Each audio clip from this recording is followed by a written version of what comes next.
Well, good day, everybody. Glad you could join me today. Now, winter is just around the corner,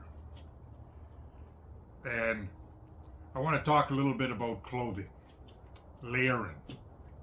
Whether you're hunting, fishing, uh, going out camping, anything that deals with hiking outdoors in the winter. All right. Um, so you have your base layers, your mid layers, and then your outer layers. All right. So this topic is going to be on your base layers. When you're setting yourself up, always remember your layering. Okay. Your base layer is extremely important because when you're trucking and doing your activities outdoors, your body will heat up. And when your body heats up, it will sweat. And you need your first layer to wick that away from your body so that your body stays dry. And in the meantime, this layer here will keep you somewhat warm. But that's not the purpose of keeping you warm. This is the purpose to wick the moisture away from you. All right, just don't get cotton. Cotton does not wick. Cotton absorbs. And if you have cotton as your primary base layer, it's not going to wick the moisture away from you. It's going to absorb all the moisture and stay right on your body, and that's what keeps you damp, therefore keeps you cold. All right? So that's why you want to stay away from cotton as a base layer.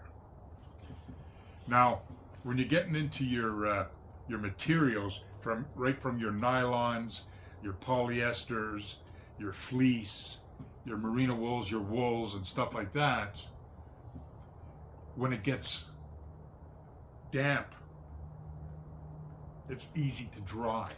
Okay, sometimes the heat of your body will also dry your wicking clothes. All right, it will, unless you're still trucking it. But once you're stopping stationary, it will dry easily. So for myself, everything that I have is long sleeve and full pants-like garments. All right. If you want to get a little bit of warmth, well, then you can go to your wool, right? Once you go to your wool or go to your fleece, it's excellent. It will wick moisture from your body, and it will create a little bit more warmth. But just remember, your base layer is not about the warmth, it's about the wicking. Base layer. Got it covered.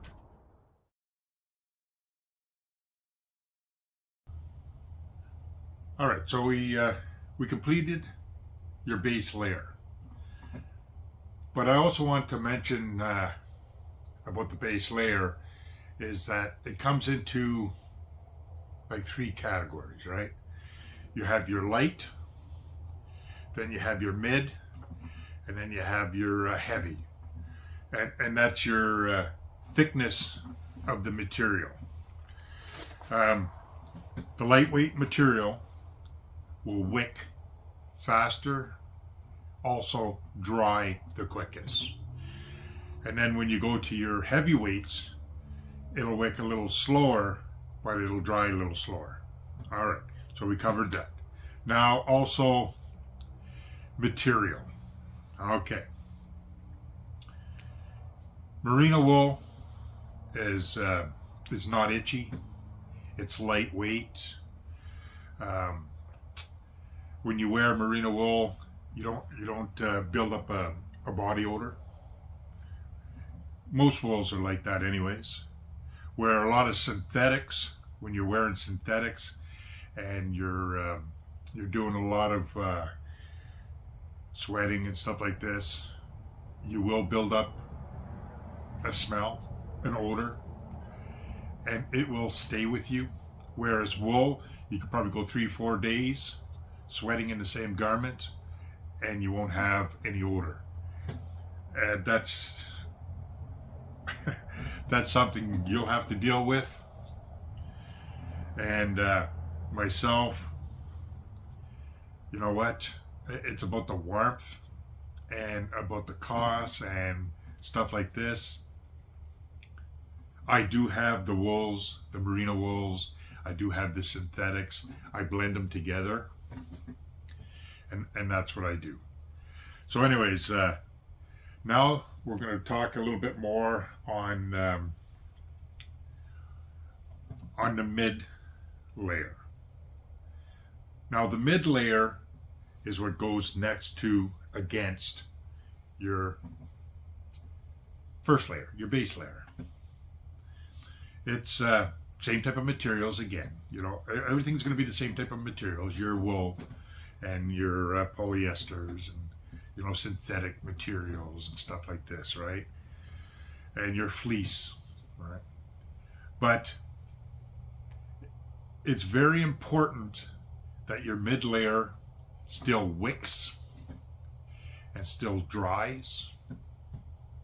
That way it's taken all the moisture from your skin to your base layer, taking the moisture out of your base layer to your mid layer. Okay? Now you're getting into warmth. And now you're extracting all your moisture in your sweat. So in talking about that, your garments are a little thicker, a little heavier, and I have a pair of pants, okay, that I can use over top of my base layer, and these work great. They are a mix of wool, fleece. You can get wool and polyester, you know, stuff. These are great. They're not 100% wool. I think these here are about, I'm pretty sure this one is 60-40. Excellent. Excellent garment to have is wool pants. Now, again, against your base layer, you can get yourself a nice pullover that's got a nice little zip in front. They work great because if you do start to overheat through exertion or whatever, you can unzip it a little bit to start letting out your heat, your body heat, and regulate your temperature, core temperature that way, right? Excellent for wicking and creates a little bit of warmth. I like this thing. I don't use this as my base layer, but I put it on over top my base layer. If you want something a little bit more thicker, a little bit more warmer, and does the exact same thing, well, then you can go for your zippered shirts or zippered mid layer. Okay, this one here is it's fleece lined and polyester. I think this one here is 50-50 between the fleece and polyester. What's good about this is the full zipper in the front, so when you do overheat again, you can unzip, let out your core temperature a little bit. It's got a pocket, which is nice. You can keep, this is where I would keep my cell phone if I had to, right in here, so that way it's a nice size. It'll keep it warm, your battery will last longer. So this is another alternate for your mid layer. Now,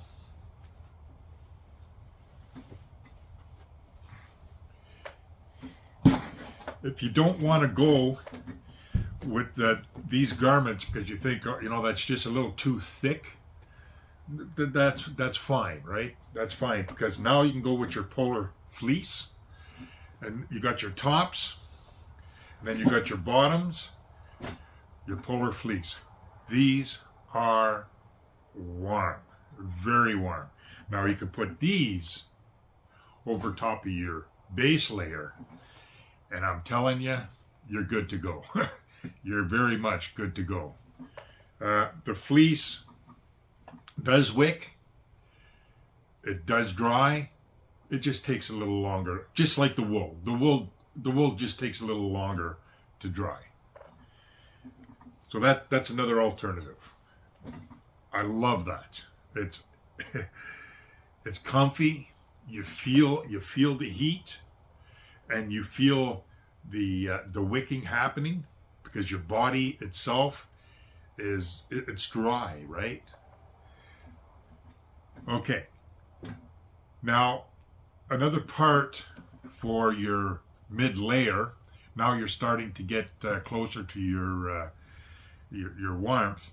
Is you can start using and getting yourself some hoodies. Okay. I love hoodies because it protects the back of your neck. You can flip it on, flip it off very quick. And so when you're layering, you got your base layer on, then you start putting your mid layer on. Then you could put like if I'm gonna use a hoodie, I'll use these. Then I'll put a hoodie on, put the hood on, and then after that I'll put my insulator on, then I'll put my shell on, and then I'll flip my hoodie off, right? This is a great garment to have. Nice, nice and warm. This one here is polyester. So there you go. Very nice. It's a lot lighter. It's got the dual pockets on the side here. You know, like you do on your anoraks. Okay. You can put your hands in there, but I don't use it in there. In here, I would probably put my sandwich, you know, or something like that. If I know I'm going to eat within the next half hour, just to, you know, keep it warm, so it's not frozen solid type idea. But yeah, it's got a nice pocket on it. But if you want something that's going to throw you a little bit more warmth,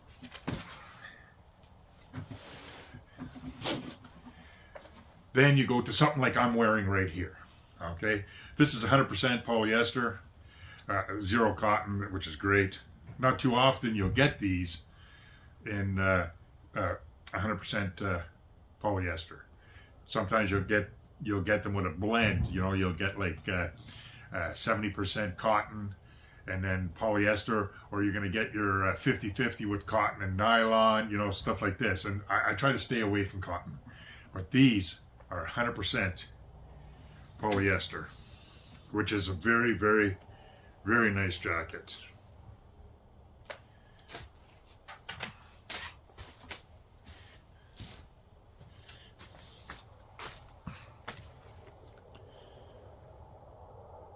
All right.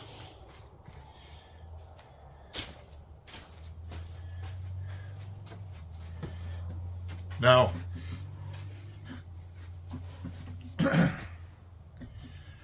I'm not promoting brand names or nothing like that. I'm just talking material, right? When I fit myself, I try to keep my expense at a minimum. I don't like spending a lot of heavy money on certain garments because if you follow the trend of all these big companies out there, and they're going to tell you, oh, you need my base layer, you know, it's just it's made out of this type of material, blah blah blah, and for $235 you'll get a top and a pair of pants. Or you know what, there's a lot of people that are into mountain climbing or into heavy trail hiking and stuff like that, or cross-country skiing, that right away, oh, I got to get that, and they go get that, and that's fine. there's nothing wrong with that. But what I'm saying is that's a lot of money. I ain't gonna be spending that kind of money on them type of materials or garments when I know that I can get a lot cheaper, even if I get your fleece or your polar fleece, or if I can get your merino wool and stuff like this as your base layer. That's all I need, and I can spend the remainder of the money in my other layers. Okay, so just be careful out there. Don't fall in the trap where you got to spend a lot of money because it's better. Doesn't work that way. All right. So this here I would consider my mid layer. Nice wool pants. These garments are great to have, and I'm telling you, you're not going to go wrong. All right. Now, when I talk about certain layers, yes, you're going to bundle up and you're going to be nice and warm, but the most important part of a layering system is wicking your sweat and your moisture from your body out to the atmosphere. Without a doubt, that's what it's about. All right, so now I'm going to get ready, and I'll set up the table with insulating values. Okay, so now I consider this my insulating layer. Okay, again, I got another hoodie, but it's a lot thicker than the other one I showed. It's actually got synthetic fibers in it. It's nice and puffy. Okay, again with the hood, this is 100% polyester. This is why I have a whole bunch of these, and I usually carry 2 with me wherever I go. You just never know when you'll need it, or when somebody that's in your group is cool or cold, you can just turn around and say, hey, here's a hoodie, enjoy it. I'll take it back from you at the end of the expedition or your camping trip or a 3-day outing or whatever, right? So I always got a couple of these with me. Now, you can't go wrong with that whatsoever. This is warm, and it's how can I say, it's not a heavy garment, but it's nice. It's long. Okay, it's very long, goes right to your butt, so it keeps that warm itself, and then the pockets and all that is self-explanatory. But this garment is excellent to have. Now for insulation, we'll start at let's say the pants. I also have quilted pants. Okay, military. Gotta love military surplus, I'm telling you. That should be your first place to look around for garments for next to nothing. So here's my quilted pants. Excellent to have. Buttons down both sides. And what's good about the buttons is, again, when you're wicking, see, everything I've talked about so far is for wicking moisture. The insulated part of your layering is not for wicking, it's for your warmth, right? And because it's designed to hold in warmth and hold everything in, your body can overheat when you're out on the trails. So you got to be able to regulate your core temperature, and you got to monitor your moisture wicking. Okay, so you can also just unbutton the legs on both sides and let out some heat, and that'll help you a lot. But think about it. How many times have you been out with some people on a very cold day and you're hiking and stuff like this, and all of a sudden you're looking at them or looking at yourself or whatever, and you can see the steam coming off you coming from your collars, you know, coming from around your back.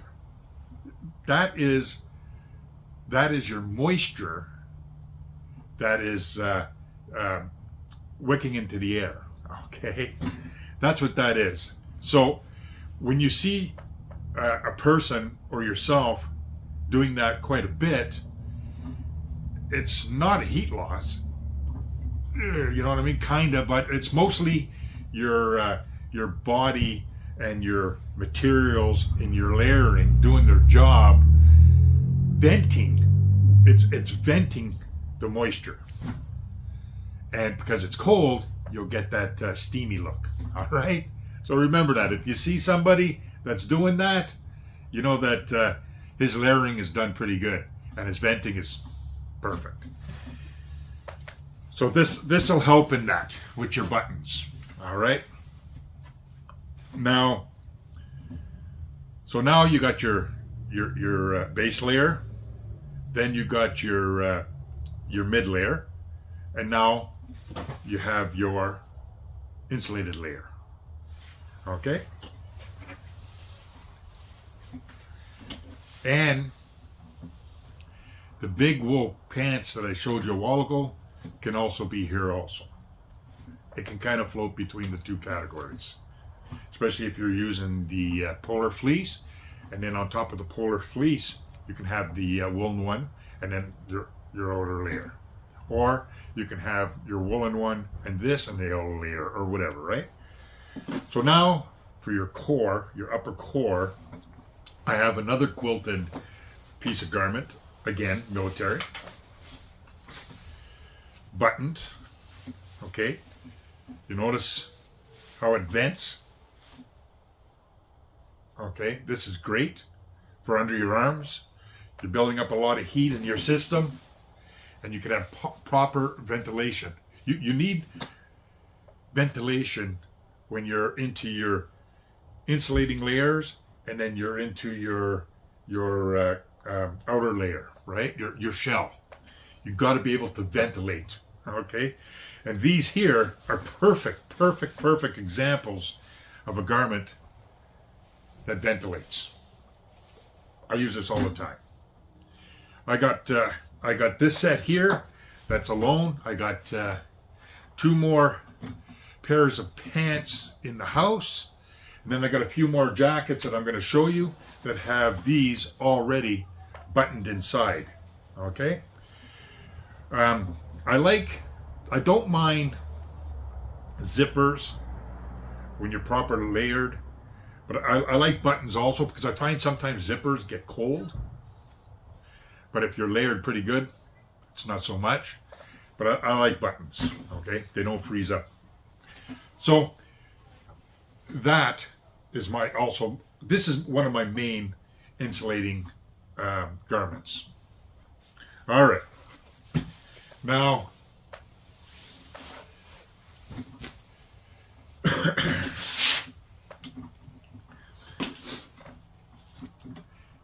also, this is where you'll have your puffy jackets. All right. That's all quilted, and then it's all filled with down, or it's all filled with a synthetic filling. Okay. You can have just the vest or a whole jacket, zip up with the hood, the whole bit, all puffy, right? I don't own any of them.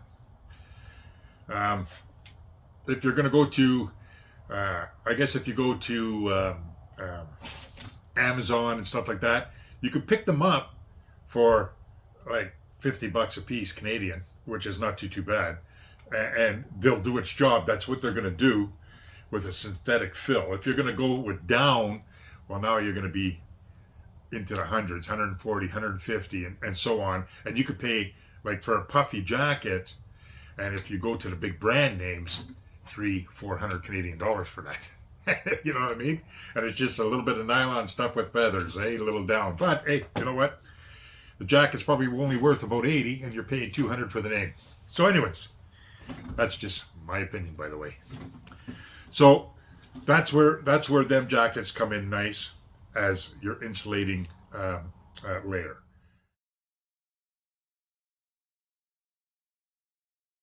So just remember that you have to ventilate, okay? You have to control your core heat, but you got to really monitor your moisture wicking. All right. So now we'll just talk a little bit about the last layer, the outer layer, the shell. All right. So to continue on, your outer layer, your shell garments. Now, the outer layer garments, you can look at like a rain jacket. You can use a rain jacket. Doesn't matter because your outer shells have no value whatsoever in producing warmth, maintaining warmth. It'll maintain the warmth in your body because the heat will have less of a chance to escape. But because the heat will have less of a chance to escape, same with your moisture. Okay, a lot of times your outer shells are waterproof, made out of Gore-Tex. Again, brand name. You're gonna pay for that. They say the Gore-Tex, the way it's designed and the way it breathes, it'll vent and breathe, but the water droplets cannot penetrate. But you can look that up yourself. I don't have Gore-Tex shells. I got this is polyester. All right. So when I was talking to you earlier about quilting insulating layer, that's what I'm talking about here. This jacket here has my quilted insulated layer buttoned right into my outer shell. That's buttoned right in there. It's all vented here through the armpits. It's well vented up through the hoods. Okay. Now the shell itself, because this one here is a polyester,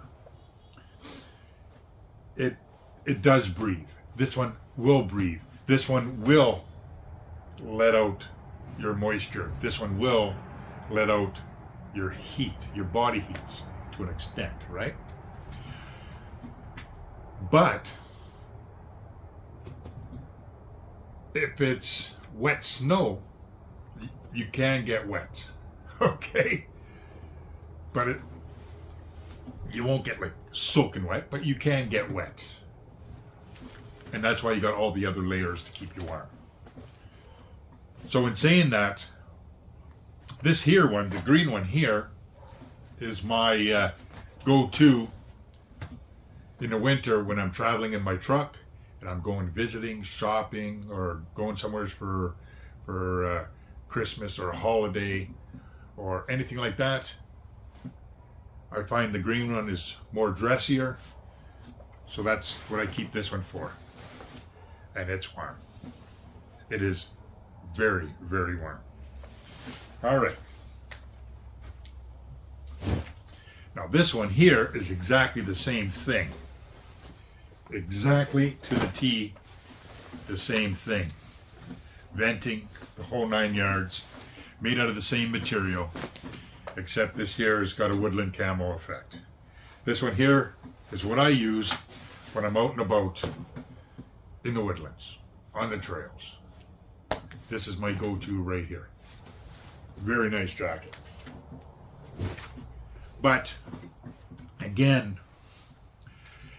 if you go on Amazon and stuff like this, you can get a outer shell with a nice membrane that's totally waterproof.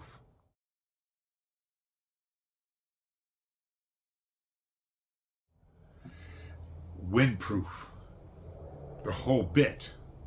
And it's got zippers all down underneath your arms so that you can open everything up to let out your core body heat if it's overheating, and also to help ventilate your moisture. Excellent jacket. I find that the majority of people that purchase them type of jackets are your what do you call them, trail hikers, where they're walking like 10-12 miles in a day, find a spot to sleep out, and then walk another 10-12 miles and continue walking down the trails or whatever.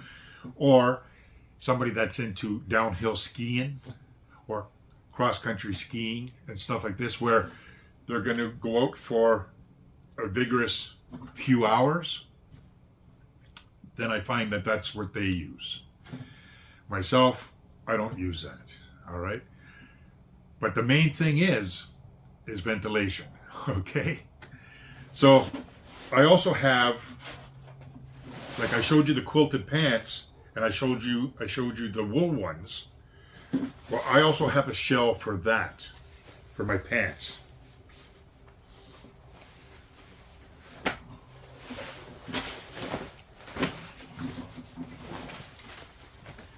Okay, that's the back. No pockets on the bum area. Okay, again, this is 100% polyester.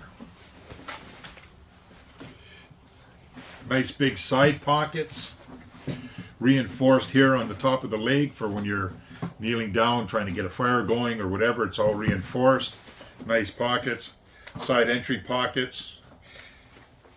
Then you have your big pockets here that you can store your mitts, your gloves, a toque, or anything like that. And we're going to talk about that after this. So that's your shell. Offers nothing whatsoever as far as insulating value, but what it does is all your outer shells are designed to block your cold wind, and also when it's snowing and blowing, it protects you that way. All right, that's what the outer shell is for. Has no insulating value whatsoever.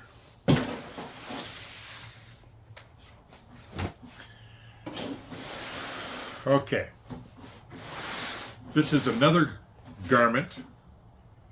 It's the outer shell to, if I want to wear my wool pants, or if I want to wear my quilted pants, instead of wearing that as a shell, I can wear these as a shell. So let's say I got my shirt like this, or I got my hoodie on, and then I got this over my top, or I got my quilted pants on, then I got this over top of that. These are excellent. Excellent garments. Military surplus. Okay. Nice waistband on them. Nice and high. And because it's got the elastic, snugs in tight. I also have the loops here inside the pocket. I also have the shoulder straps. Okay. So that way it keeps my pants up. Because I bought them extra large. Therefore, when I have pants inside, these are a little baggier. It's not tight. It's not constricting. You got nice pockets in them. Nice buttons. It's all buttons. There's no zipper. So you got to get used to that. You can't just turn around and drop the zipper, you know what I mean? But then again, it doesn't matter. You just take your straps off. It's all elastic, and then you can just do your thing that way, right? Nice back pockets, big side pockets. For a shell, this is excellent. Excellent, excellent, excellent. It also comes with the anorak style top.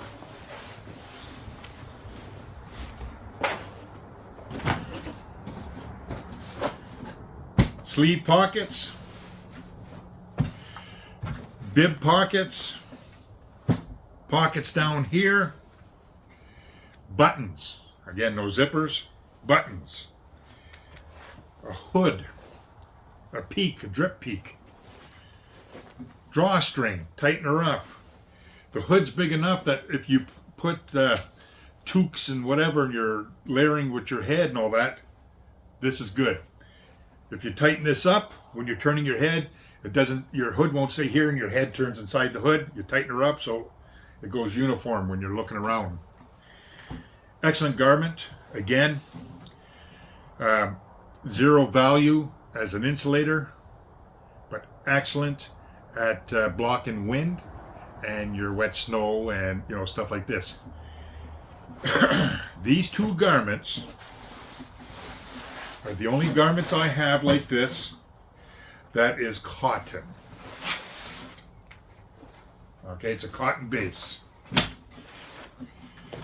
So that is your outer shells. All right. So in talking about that and talking about your garments, you can see where your layer system starts to develop and starts to progress with your system, right? You got to have that. You got to have your moisture wicking, then you have your insulating value, and then you have your core shell, right? That's fine. Now, when you have your system and you're in your vehicle, everything's on your seat,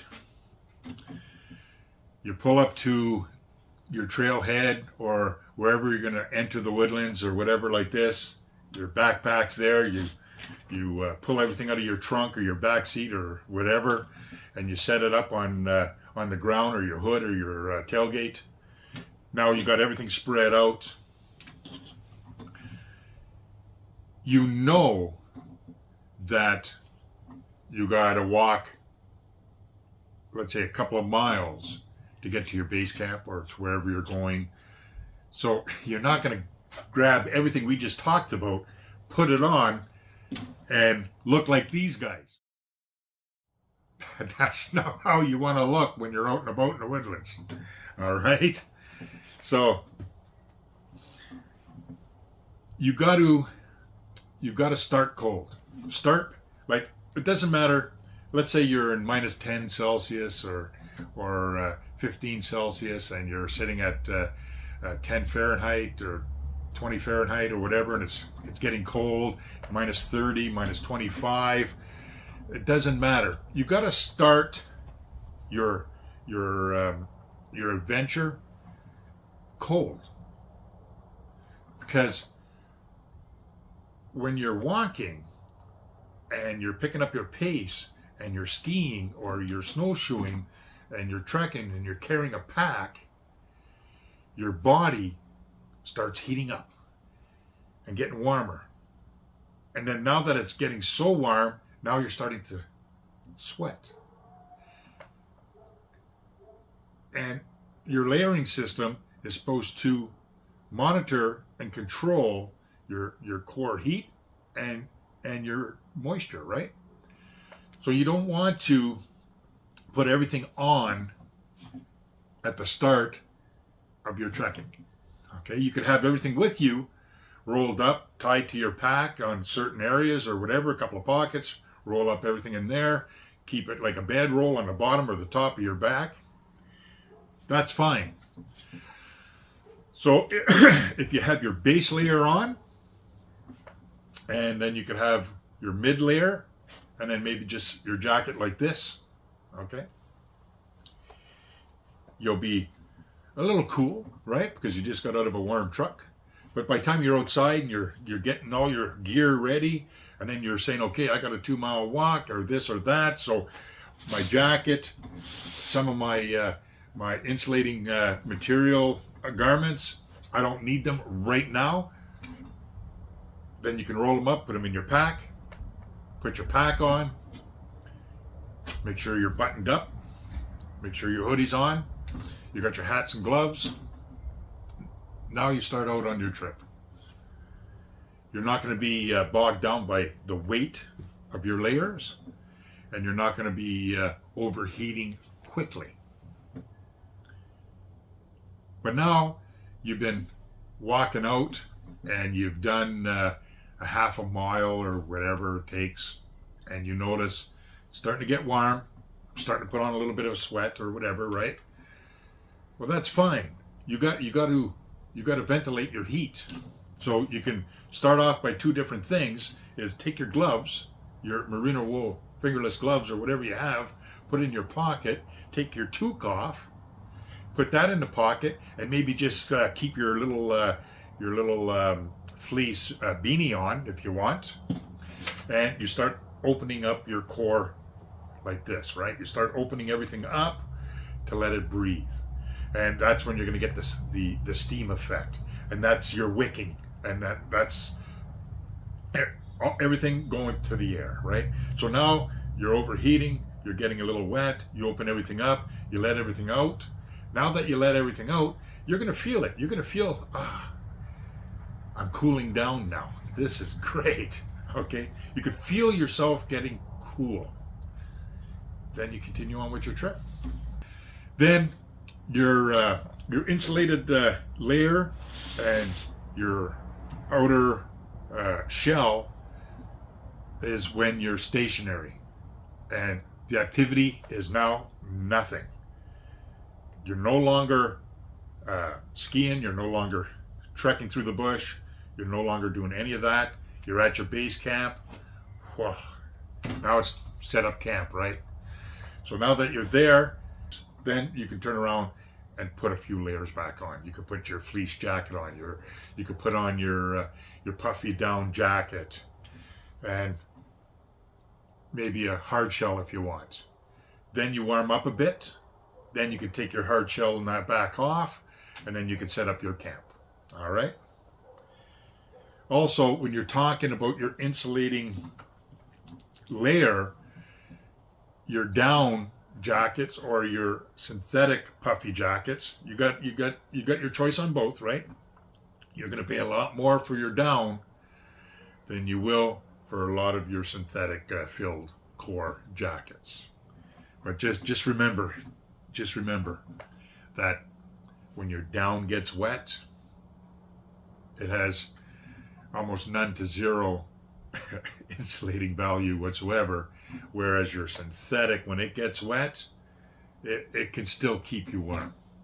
Down, not so much. Just remember that when you're purchasing your puffy jackets.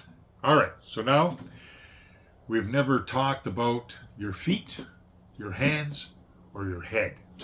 So we're going to do that right now.